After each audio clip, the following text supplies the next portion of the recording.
those lines. We've got him in here just in the nick of time for the bottom of the hour, and that is Mr. Jimmy Vasselli. Let me turn on your microphone while I adjust your camera there, sir. Okay, he's gone. I'm going to do some talking now, people. Let's talk bad about Sonar while he's gone. Yeah, come on, somebody type something bad about him. Why did everybody log off when you started talking? Just log away. Let me turn it on here, and like I did last time, make sure we got everybody. You can move closer, Samantha. She doesn't bite. Hard. Only me. He usually deserves it. Let's see here. So, thank you very much for joining us, Jimmy. Appreciate that. Sorry I'm late. Thanks for having me. You're a busy person, saving the world and all of that. Speaking of saving the world, Superman is the way we're putting Superman in these situations that seem impossible, right? He's always in impossible situations. Sure. I can't lift cars or buildings or fly, so they're already impossible to begin with. Why does Crystal keep you around? Exactly. Mostly the trash, I think. I don't think she likes taking out the trash or anything like that. That seems to be it. So let's put him in a situation here. A massive earthquake levels a state's capital. The regime blocks all aid except from Superman, calculating that his presence will sanctify their rule. Turning away means of preventable deaths and appearing their podium cements propaganda. Essentially, a country is saying, yeah, we'll send aid or we'll do anything, but only if Superman helps. And because Superman helps, this bad regime now gets to say, well, we're good guys because Superman helped us. It's like, what is it, the League of Doom. The League of Doom turned around and said, we'll send aid, but only if Superman teams up with us. Should Superman team up with evil to add legitimacy to evil to help the innocent? Jimmy, since you are here first, I'll let you take that one first. I mean, I think so. I think that, that is it's related to a trolley problem, right? Like, what's the greater evil and what's the greater good? And then, I don't think that this is the right action, but Superman could dislodge the government one of many ways if it's that much of a dictatorial scheme, and then do the greater good.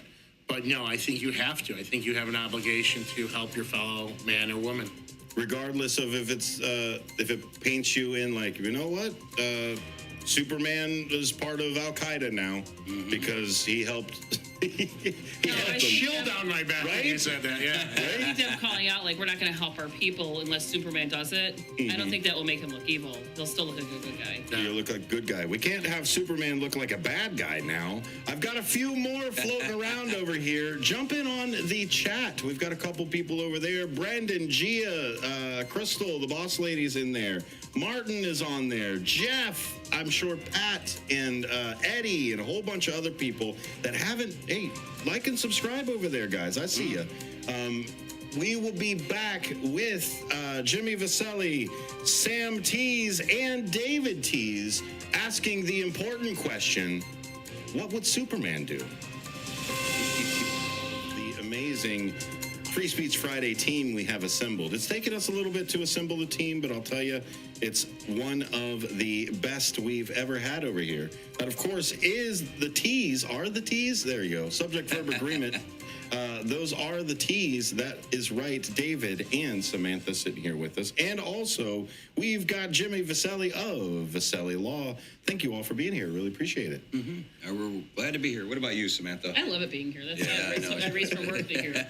It's so much fun. Especially when we can have some great games. And the game we're playing right now, and it's a game you can play at home as well. It's a thought game. There is no right or wrong answer, or is there? We are talking about what would Superman do? Everybody asks what the big guy would do, the one of the Holy Trinity. But sometimes we need to just bring it down to earth a little bit, bring it down to Krypton a little bit, and ask some of these questions. It's like sitting with Elliot Light, right?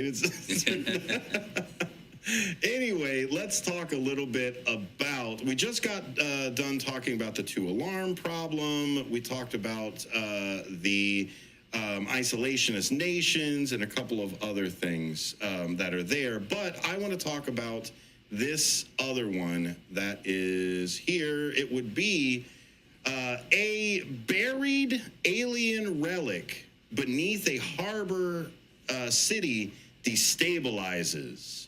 Experts concur that a controlled detonation leveling the city is the only way to prevent a planetary chain reaction. Evacuation capacity is limited and the clock is short. Do we let this alien relic blow up a city to save the planet? This is a trolley of Superman right here. Once again, I would have to say yes. Just to save, I mean, like I said, if we can save 100 lives and lose 2, you know. That's there. That's very John Stuart Mills of you, sir. Sam, same side, something along there? Okay. Mr. Vasselli? I agree, drawing upon the wisdom learned from Star Trek II, Wrath of Khan. Shout out to Elliot. So lost, Dave. The good of the many outweigh the good of the good of the many outweigh the good of the few or the one. So it is what it is. Did you say hail, Elliot? That's it. Yes. Kant comes in and says, I would refuse to destroy the city outright, instead exhausting every alternative. So it wouldn't be just manually detonating the thing, give as much time as possible. And if we've got to get the first responders or the rescuers out of there in time, maybe in the last 5 minutes, it's maybe only Superman who might be able to survive it is running from there. Mills says, immediately I would destroy the city after evacuating as many people as possible. If this action clearly saved billions more, the calculus is clear. Fewer lives lost is preventable, however tragic. Moral burden is great, but preventing a global catastrophe must take precedence. And then Aristotle says, if he was Superman, I would lead an evacuation with all my speed and skill, attempting every alternative solution.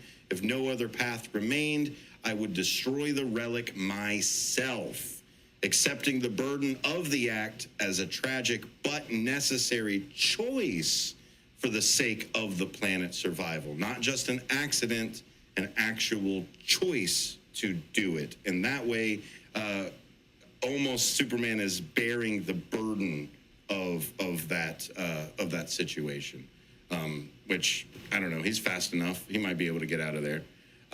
Good job, team. This is another one of those hard questions that we try to boil down into what is the right side. Let's bring something a little bit closer to maybe something we might see over here. A prototype orbital system can watch everyone, everywhere, in real time. It would slash violent crime and terror, but erase privacy, chilling the moral development of a free people. Control protocols can be written, but who guards the Guardians next year? What would Superman do in a police state? This reminds me of the TV show Persons of Interest. Great show, by the that way. is a great show. Yeah, it was a great show. Sad it ended. Oh, wow. Gia comes in and says, Sam teases my spirit animal.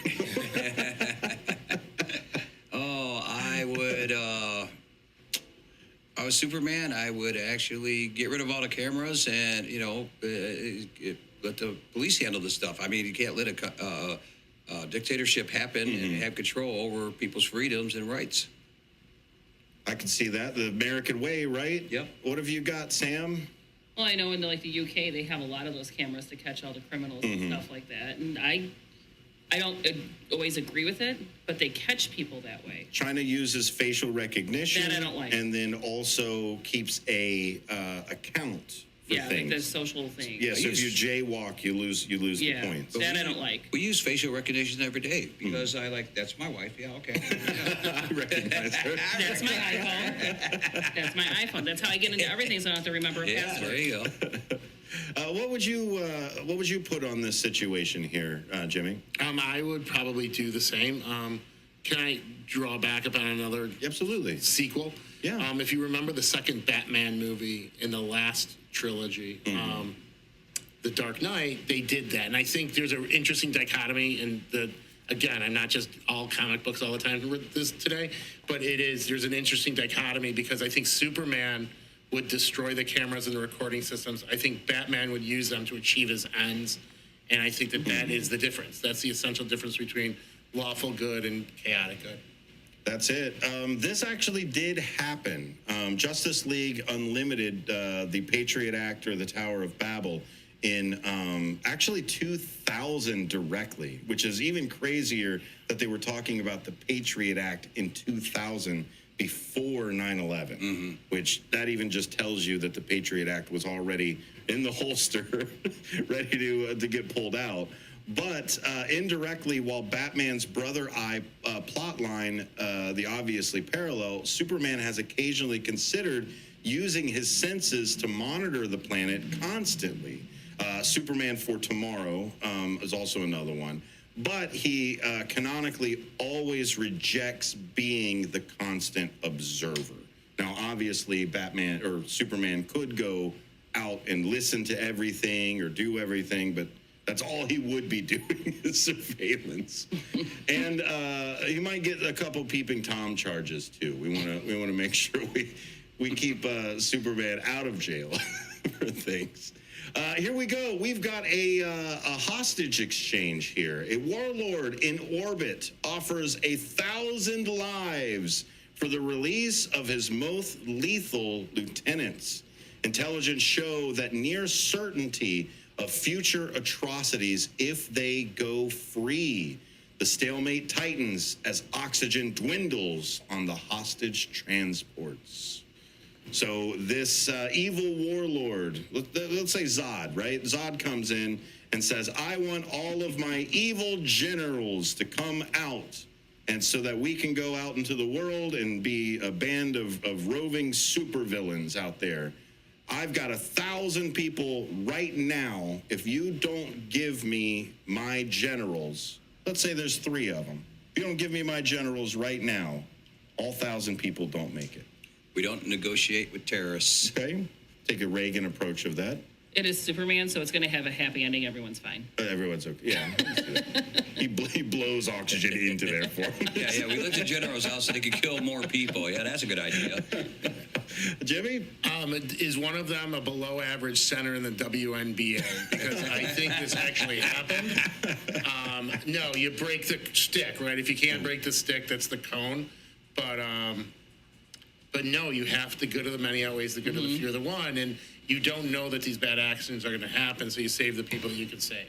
Even though this did happen in actually real life, but yeah. Absolutely, yeah. But let's stay in the DC universe. Okay, let's stay sorry. over there, yeah. Sorry about that. Because although what is the exact phrasing? Because I'll take it back to your guy. Although I came on and told the American people that we did not exchange hostages or anything else for that matter with terrorists. My heart and my best intentions tell me that is true, but the facts and the evidence tell me that is not. That's the rest of the paraphrase quote for we don't negotiate with terrorists. Right. Except, in my heart, we don't negotiate with terrorists. But I guess I might have. Briefcases, Ollie North, I don't know. It got complicated after a while. I do like your shirt, Jimmy. What does it actually say? All right, so do you really? Yeah. Okay, so this is my favorite. Gosh, I'm super nerd today. Super nerd. This is my favorite animated TV show. It's called Star Wars Rebels, and in season 2, episode 22, Twilight of the Apprentice, Ahsoka Tano, who was the Padawan for Anakin Skywalker, who becomes, spoiler alert, Darth Vader. Been around long enough for that one, right? Right. If you look at it, so they have a duel and they fight, and she rejects the Jedi Order and all the bad things that come with it, and he says, "You're not going to avenge my wrongs," and she says, "I am no Jedi." And to me, can I tell a little nerdy story? I love this story. So I get it at Disneyland, which I'm sure was great, but probably a little bit of a surcharge. And I'm like, this is the nerdiest thing I'll ever own in my entire life. And I'm embarrassed because I have a great wife, a great son, and my mom, and we were coming back from Disneyland. And literally, some guy on the Orlando monorail was like, "I love your shirt." And I was, yes, I won. You knew that exact scene. I was so happy. I'm still happy about it. Like, it's so great. So, shouts to Dude on the missed opportunities on the monorail in Orlando. But that's it. So it was someone who was more scared of anything, knowing that they'd fail, but they like Thor Ragnarok type thing, and they still took the fight anyway because it was the right thing to do. That's how it should be. You do it no matter what.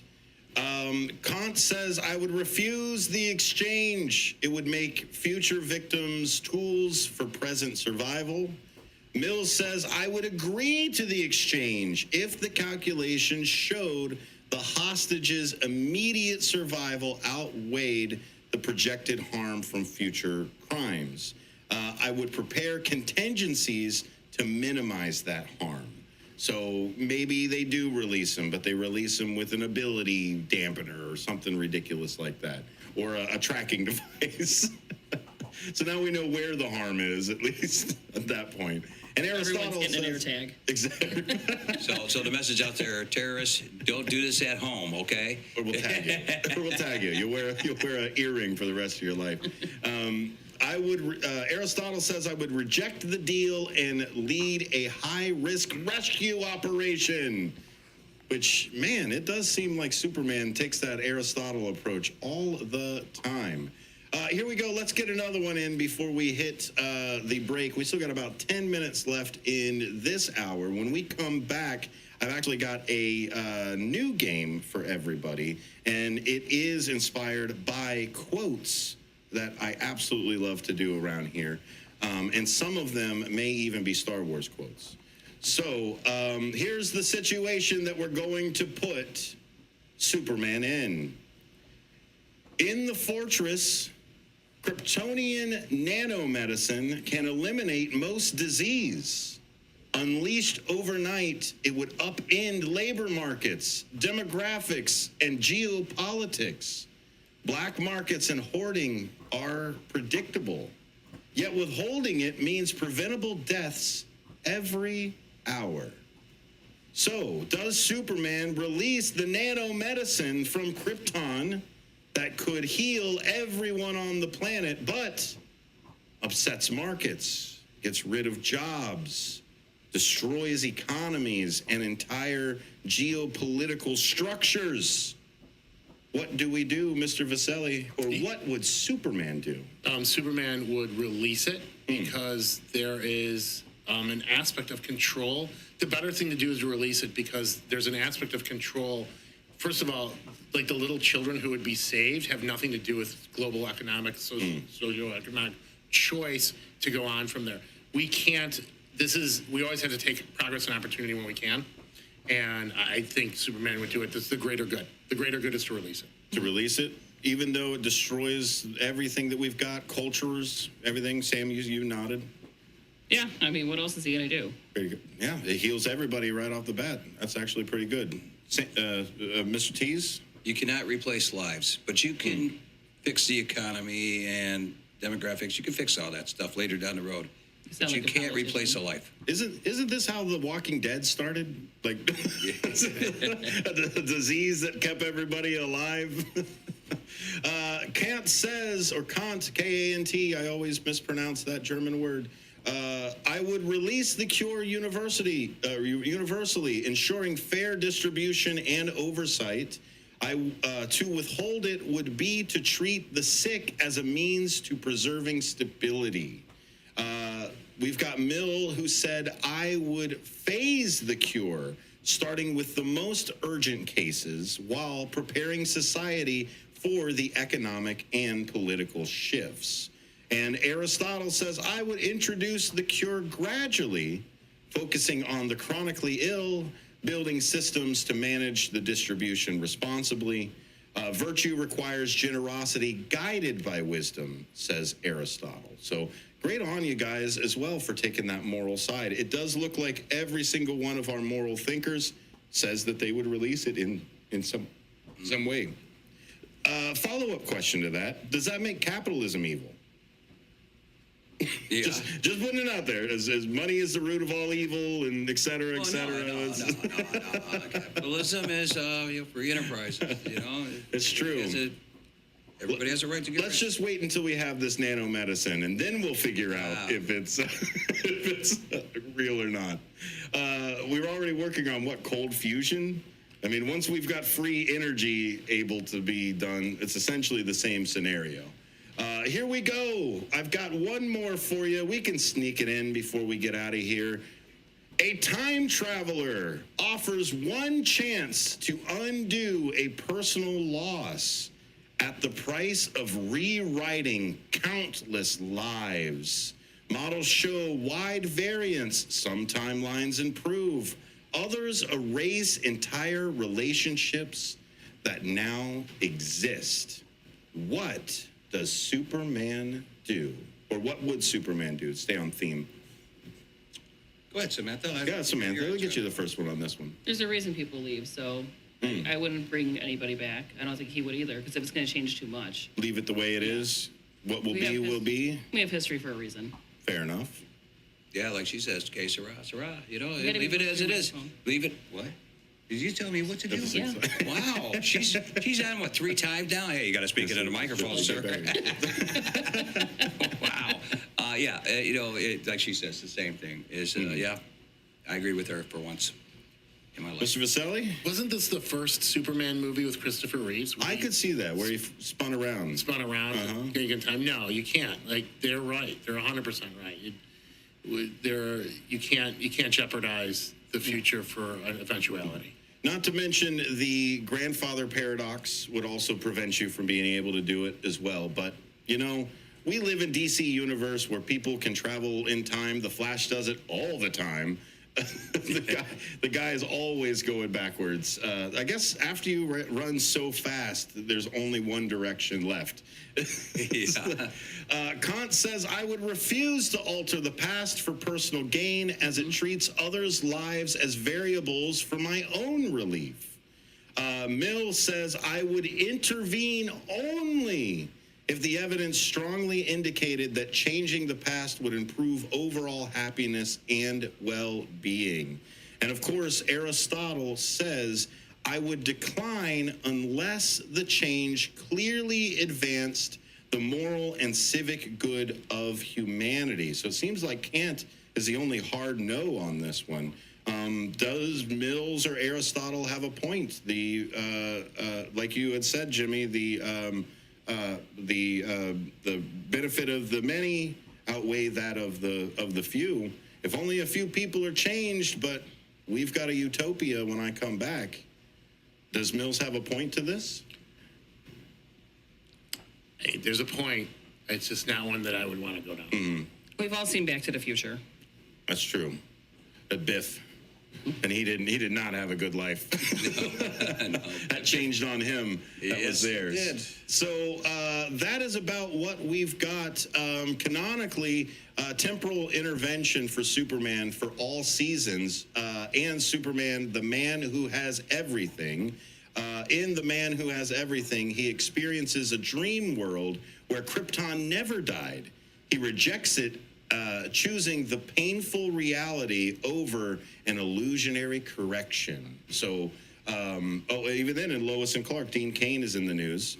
In Lois and Clark, in the episode Tempest Fugitive, he refuses to alter history even for personal happiness on that side of it. So Superman has already made some of these decisions before. Canonically, if you want to know where Superman stands, usually Superman ends up with the Aristotle or the Kantian side of things. A lot of it is universal good, is what Kant comes in with, and Aristotle adds that little bit of wisdom. John Stuart Mills, sometimes we do have to run into a calculation to figure out if morality is correct. So it does end up in a few different places. Thanks for playing with us, everybody. When we come back, we are actually going to play a game, and that game is going to be, I will give you a quote, and you will tell me if it is a fictitious villain or if it is a U.S. politician. Are we going into overtime here? Yes. How are we gonna know? I did not know we were What going is the into overtime. difference? The Sox don't play until 6:30, and unless Derek comes over to do his side of the show, which I haven't seen him yet. He may be still floating around. He's welcome to come in to play the game with us. But we've got people on YouTube that are just loving what we're doing here. Of course, that is Brandon. We've got Miss Winkler as well. Crystal.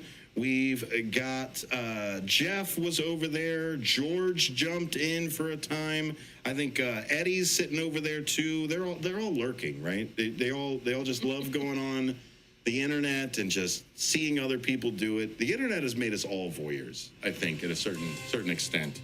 I want to be known as a voyeur. Well, reality TV, I think, really started all of that.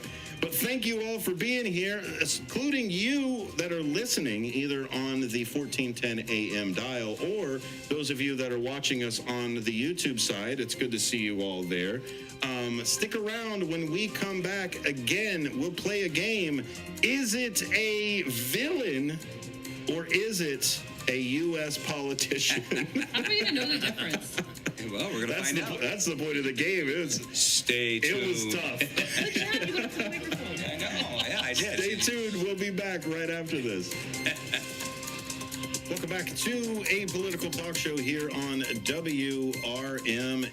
The automation system kicked early, but that's okay. We've got some great apolitical talk show bonus content for you as well. I'm sitting in here in the studio with Jay Vasselli. Thank you, sir, for being here with me. I really appreciate that. Thanks for having me, my friend. Let's nerd out a little bit over here. Is Star Wars your normal go-to if you were like, if I had to be in a fictitious universe, Star Wars, midichlorians, lightsabers, space travel, all that? I would go Game of Thrones 1, Star Wars 2, but Game of Thrones does not have indoor plumbing. So I will go Star Wars 1 because, yeah, Game of Thrones and Star Wars, that's 1, 2. Marvel, a distant third, but... Yeah, that would be my 1, 2, and then... Well, like you had said, even just a text message before you came over, was DC was all about gods who interacted with men, and Marvel is all about men who became gods. They were raised up, and I think it's getting really deep on a Friday. I think it's a different moral review, right? Like, how do you interact in the world when you don't have these things, or these things break bad on you, versus I am almighty in some way. I am either the world's greatest detective, or I have every superpower. I'm a female and I have every superpower. So I do think it's a little bit of it's a different analysis on, but it's an interesting analysis. It definitely is, because they are supposed to be almost competitors of some sort as well. Also joining us on the Free Speech Friday panel are the Teases, and that would be Sam and Dave. Thank you all for being here. I brought Sam and Dave on because we've also got political quotes that we're going to be giving out. And then, of course, Jimmy Vasselli, our resident nerd for today, will help us with the villains. So what I did was I compiled a list of all of these different, maybe they shouldn't have said those things as leaders, quotes. Some of them are from villains.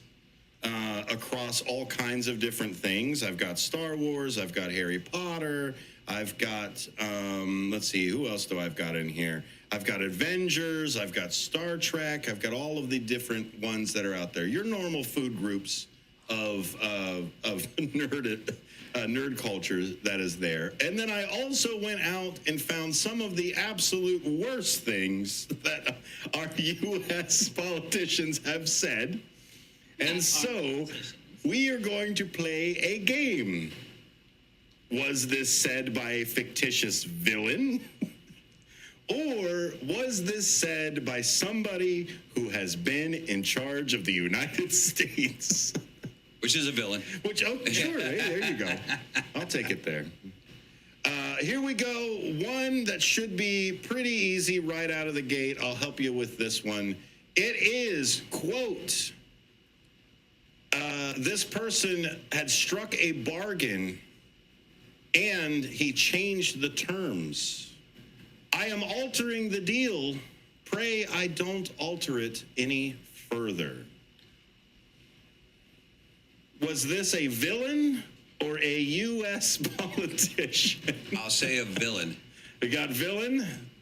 I know Vasselli's got it over there. What about you, Sam? U.S. politician. U.S. politician. Sounds like something It was Jimmy. Go ahead and say it. Anakin Skywalker, Darth Vader. Darth Vader in Empire Strikes Back. Vader had actually struck a bargain with Lando Calrissian for the capture of Han Solo. He changes the terms unilaterally as he jumps onto an elevator, too, which was like, I've changed the deal, I'm out.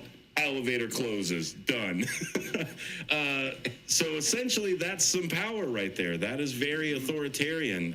This is a certain dominance in the negotiation, and also illustrates that authoritarian disregard for prior agreements. That's I know nothing about politicians or these villains in these movies that I never watched them. yeah, but they do sound bad. Here we go with this next one here. Either you are with us or you're with the terrorists. Was that a villain, or was that a speech from a politician? Politician. One politician, two politicians, three politicians. That's right. George W.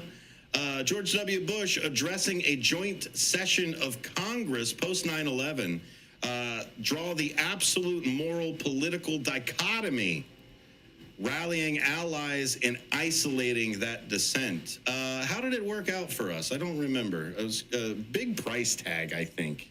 Yeah. On that one. It's always a big price tag on everything they do. There sure is.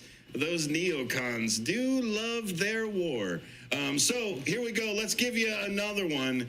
This one here, 4 easy words. I am the Senate.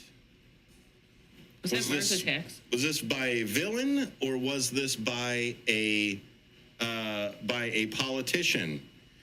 Confronted by the opposition party, this person declares his complete control over the republic's legislative body. He says, I am the Senate. I'm looking at Jimmy's face, so I'm going to go with villain. Villain. Yeah, I was going to say villain. I was going to say Giving villain. it away. Yeah, you ain't got no poker face there, buddy. We should have invited him to the Online poker game. You want to come over and play cards? It is a villain, a politician to villain. It is Yeah. Chief Palpatine. It ends with laughter, all clapping. Yeah, it's great. Yeah. That's right. Chief Palpatine, also known as Darth Sidious from Star Wars episode Trace, Revenge of the Sith, was confronted by Jedi Master Mace Windu, and that is when Palpatine declares his complete control over that Republic's legislative body. To embody the fusion of executive, legislative, and judicial powers in one person, of course, that's pure authoritarianism. Just to kind of bring it a little bit into real life, this is what, or even then, I'll ask you a question to you, Mr. Vasselli. How did Palpatine get his powers? The Sith powers or the political powers? Political powers. Was it a regular thing, or was it maybe an emergency? It was an emergency. He created, never let a crisis go to waste. And that is a politician's quote. And he used that. He manufactured a war. He created a crisis, and then he used chaos as a ladder and went all the way up to merge both spiritual and political power in the Star Wars galaxy. Exactly. To separate church and state, essentially, and to turn around and say, you know what, I'll just create a war and then I could be president forever. Or, I guess, the Senate forever, which is weird. I am a group of people. It was just an odd phrase. Anyway, let's go into a next one here. Is this a quote from a U.S. politician or a comical villain? I have to say, because sometimes the villain aspect of it, I got to make fictitious villain, because you're right. There are some things that these politicians say that is there. I think you guys will get this one. This is somebody who is defending the actions of a scandal. When the president does it, that means that it is not illegal. Was this a real quote in real life, or is this a fictitious villain? It's a real quote. Yeah, real quote. Bonus points. What's in that water? Bonus points if you can tell me which real quote this is. I'll give you one name. I'll give you the name, and I think you'll get it. David Frost is who this was told to. The person said this to David Frost in 1977. I was an infant, so I have no idea. Me too. I wouldn't even think. Jimmy of that. Carter? Close. Richard Nixon. Yeah, Richard Nixon says, when the president does it, it means it's not illegal. I had to drop my jowls a little bit. Yeah, you did that pretty good. Yeah, pretty good jowls, right?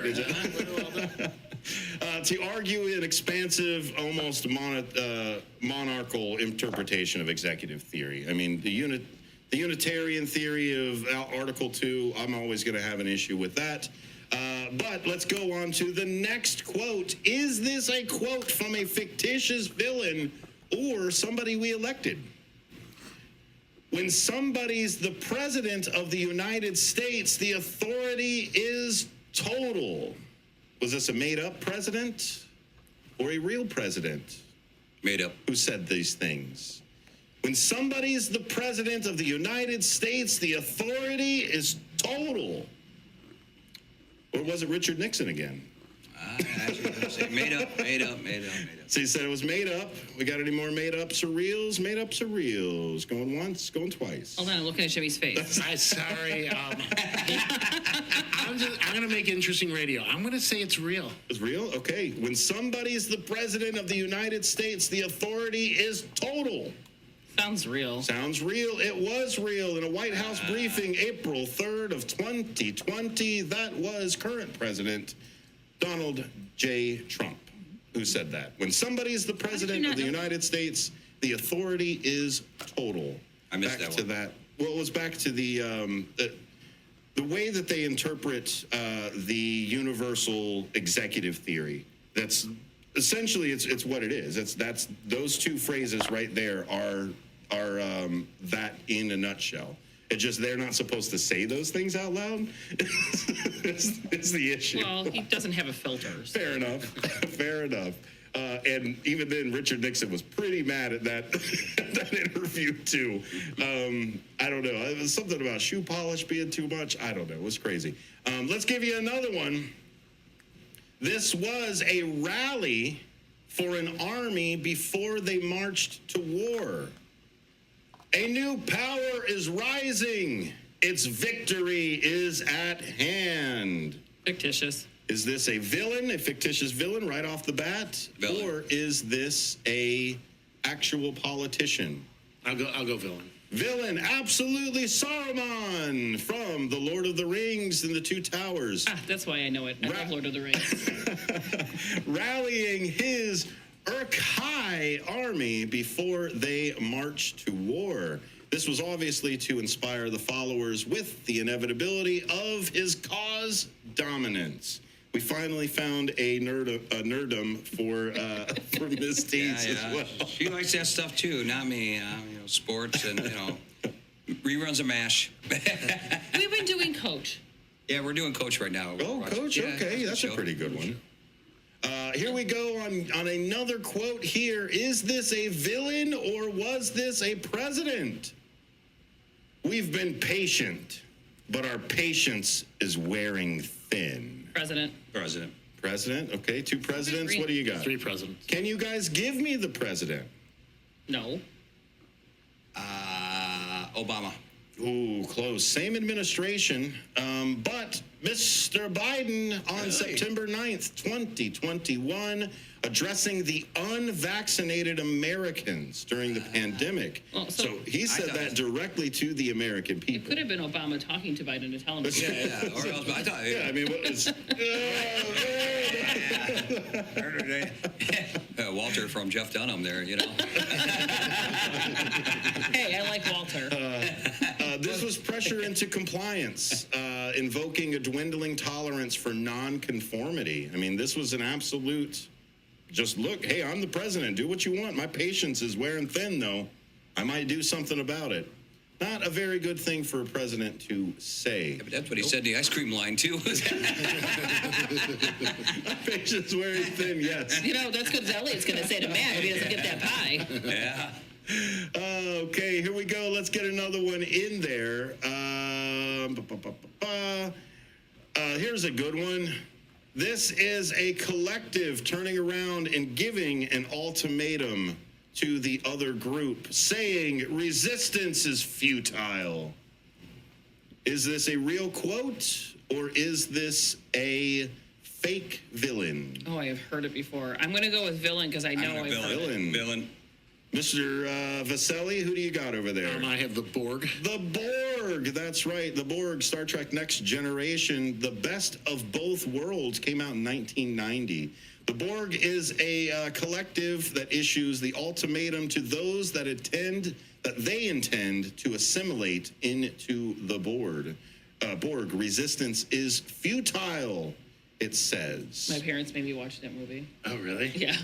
It's a great series for everything. And even then, it was a Q that ended up throwing them into the Borg. It was a whole thing. It started in like the very first episode. Anyway, let's get on with it on another quote. Was this a president or was this a villain? When the looting starts, the shooting starts. President. President. President. President. President. President. Yes, do you guys know which one? Trump. That's correct. Commenting on riots in May 29th of 2020, the unrest that followed the killing of George Floyd. Another one that has now hit the top of the charts is "If You Spit, We Hit." Is the new one. That's What out about when you're chucking sandwiches? Yeah. Subway sandwiches. I don't know.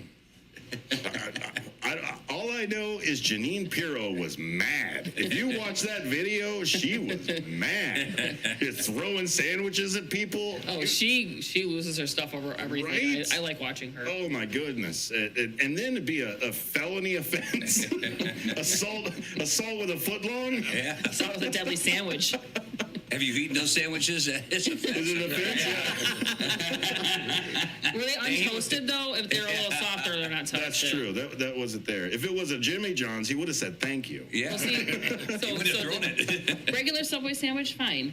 Toasted, assaulted. Yeah. Assaulted. True. If the sandwich wasn't toasted, you gotta quit. You can't do it. $5 felony right there.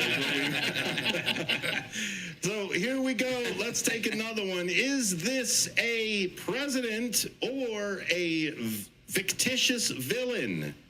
If it takes a bloodbath, let's get it over with. No more appeasement. Villain. Ooh, a villain, a Heard that. fictitious villain, or is it a president? Oh God, it could be either. It could be either. I'm going to say president. I'm gonna go with villain. Okay, we got two villains and a president. In my view, everybody's right. This is Ronald Reagan's remarks to the California Council of Growers, speaking directly during a period of anti-war student protests in California. Reagan said it in 1970 when he was still governor. So he wasn't, I guess, not a president at the Right. time. Sorry for misleading you. If it takes a bloodbath, let's get it over with. No more appeasement. So not the nicest thing for our presidents to say. Here we go. Maybe another thing a president has said, or maybe this was somebody justifying their plan. The hardest choices require the strongest wills. Was that a president in a speech, or was that an evil, fictitious villain justifying their plan? President. I say villain. I think it's Harry Potter. The hardest choice. Harry Potter. They I don't watch Harry villain. Potter. What are you talking I about? saw 2 movies. Leave me alone. Voldemort didn't say that. The hardest choices require the strongest wills. Villain. Got a villain? I don't know. I'm gonna go with villain. Villain? Villain. Villain. Hat trick of a villain, and you guys correctly nailed Thanos. Justifying his plan to eliminate Yeah, half President. of all of the life in the universe. Rationalized extreme measures, he said there wasn't enough resources for all the life in the universe. Thanos had a point. He did have, it's true. He did have a point. Now, how he carried that out may have been a little bad, but he did have a point. Here we go. There is no good and evil, there is only power. Now, is this another presidential speech, or was this a fictitious villain? President. There's no good and evil, there is only power. Is it- President. Okay, we've got 2 presidents. Villain. Villain? Do you know which villain? I'll give it to you Why don't you again. make I'll give you the your full one. I'll give you the full quote on this one. There is no good and evil. There is only power, and those too weak to seek it. I didn't want to give you that extra stuff, because that's definitely villain stuff. Right. The president said that. Yeah, president said those too weak to seek it. I don't know. I'm going to say it sounds like Littlefinger from Game of Thrones. Well, But it's close. It's definitely starts with an L. And they were a lord. And Sam just referenced him. oh, it's Sauron? It's Lord Voldemort. Voldemort? Oh. There is no good and evil, there is only power, and those Oh, I knew I too heard weak to seek it. Lord Voldemort said it to Harry Potter and the Philosopher's Stone, which is in the first movie. Sorry, buddy. I was close, though. I was a question away. You were a question away. This also was supposed to tempt Harry with a nihilistic philosophy. A lot of times people take control when they tap into your own despair and say, well, if everything is bad or if everything is just nothing, then where is good or evil? If you read Nietzsche, stay away from that side of the world for that thing.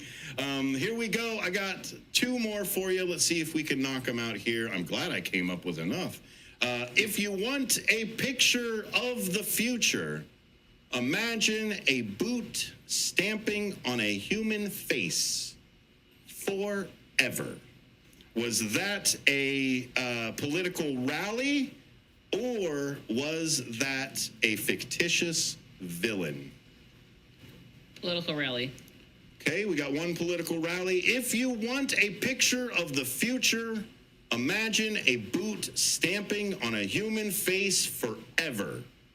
Was that a political rally, or was that a fictitious villain? I'll say political rally. I'll Political go with rally again? 2 I'm political happy. rallies? What you got, I think buddy? I'm going to break my streak, but I think it's a villain. The villain? Which villain?